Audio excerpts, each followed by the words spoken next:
Good morning, North Junior High. I'm Tyrus. And I'm Amelia, and welcome to this week's Royal Roundup. Next Friday, September 21st, is an International Day of Peace. Here's a short video to show you what this day is all about. My name's Jeremy Gilly. In 1998, I decided to make a film about peace. Then I realised there was no day of peace with a fixed calendar date. That was it.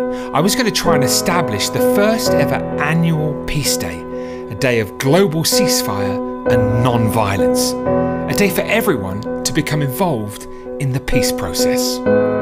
The office was a spare room in my mum's house. I had a computer, a telephone, and a handful of committed friends. We were young and full of dreams. Over the next 3 years, I travelled the world to build the case, working with the United Nations, governments, Nobel Peace Laureates, humanitarian organisations, and those living in conflict zones. In September 2001, the member states of the United Nations unanimously adopted a Peace Day, a day of ceasefire and non-violence, the 21st of September, annually. It is so decided. The next challenge was to prove the day could work by stopping the fighting in a conflict zone so humanitarian action could take place.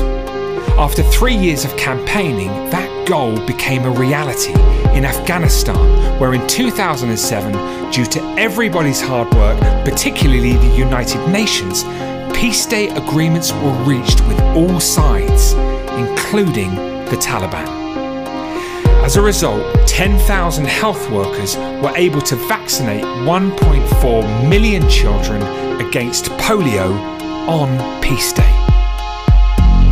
The UN also announced in Afghanistan on the day that there was a 70% reduction of violent incidents. It was amazing. The cynic used to say, what difference does a day make? What I saw in Afghanistan was, the difference is life or death.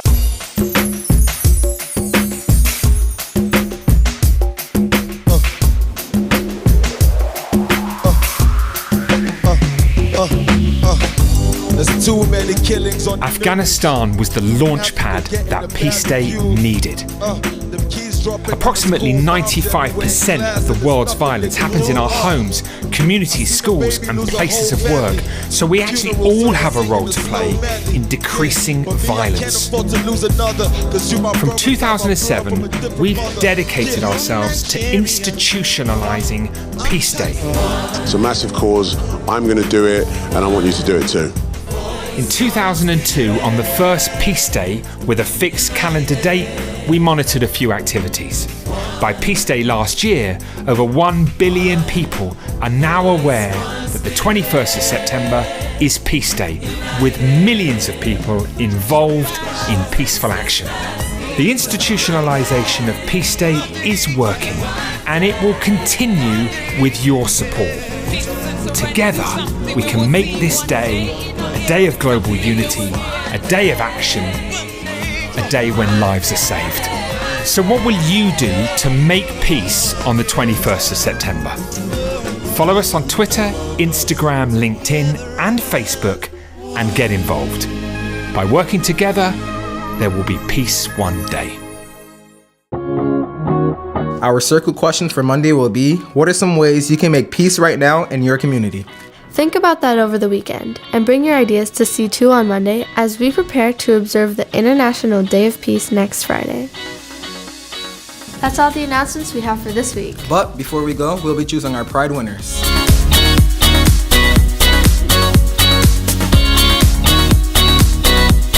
During his, you should do like a football background, and during mine, you should do a Hawaiian background. All right, let's get this started. Our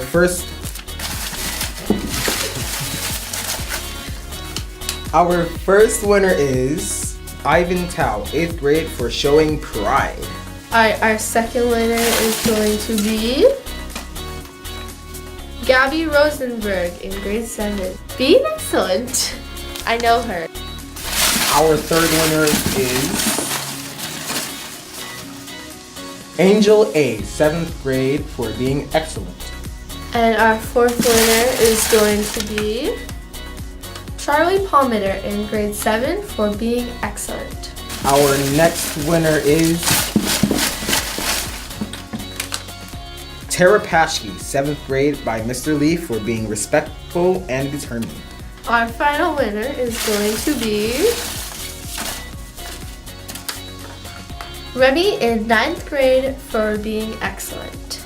If you are a winner this week or any week, remember to visit Miss Randall in the main office to claim your prize. Have a stupendous weekend, everyone.